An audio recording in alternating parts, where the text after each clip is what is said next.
आज एक प्रश्न आया है मेरे पास, आप सब जवाब दें। इस बहन जी को क्या करना चाहिए? इन्हें ये सच्ची घटना है ना कि कोई कहानी? मेरी शादी 2016 में हुई थी।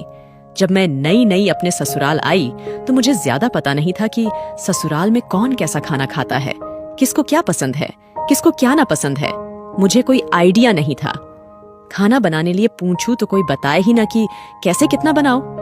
जो कि मेरी एक जेठानी है, वो तो बिल्कुल भी नहीं बताती थी। धीरे धीरे अपने आप ही बनाती गई, ताने सुनती गई। शुरू से ही मेरी बुराई होने लगी। धीरे धीरे मेरी जेठानी कोई काम भी न करे। कहती, पहले मैं आई थी, मैंने सारा काम संभाला, अब बाद में जो आया वो सारा काम करे। फिर भी मैं करती रही।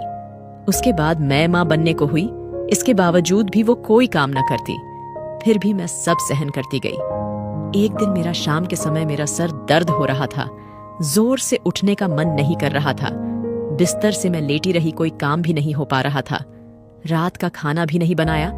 किसी ने रात के 8:30 बज रहे थे। फिर मैंने उठकर जैसे तैसे सब्जी और रोटी बनाई।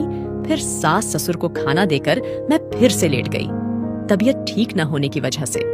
मुझे ये तक नहीं याद था कि मैंने कितनी रोटियां बनाई। उसमें 2 रोटियां कम पड़ गई। जब मेरी जेठानी खाना लेने गई, देखा 2 रोटी कम है। उसके बाद उनका गुस्सा बहुत ज्यादा बढ़ गया। उन्हें लगा मैंने जानबूझकर कम रोटी बनाया। मुझे और मेरी माता पिता को भी बुरा भला कह डाला। जो नहीं कहना था वो भी कह डाला। दूसरे दिन भी सुबह सुबह लड़ाई शुरू कर दी। सिर्फ 2 रोटी कम पड़ गई थी, उसके लिए बहुत सारी ताने सुनाया, उल्टा सीधा कहा। मैं चुपचाप सुनती रही अपने कमरे में, क्योंकि मैं उस समय माँ बनने वाली थी। मैं लड़ाई सुनकर सिर्फ कांप रही थी। मेरे से कुछ बोला ही नहीं गया। मेरे हस्बैंड बाहर रहते हैं। फिर मेरी डिलीवरी होने के कुछ दिन पहले ही मेरी जेठानी अपने मायके चली गई। घर का सारा काम करने के कारण उसके जाने के 5 दिन बाद ही बहुत पीड़ा होने लगी। हॉस्पिटल जाकर वहां एक सुंदर सी बेटी हुई, लेकिन वो वही मुझे छोड़कर भगवान के पास चली गई। मैं बहुत रोई। मेरे पति भी मेरे साथ नहीं थे उस समय।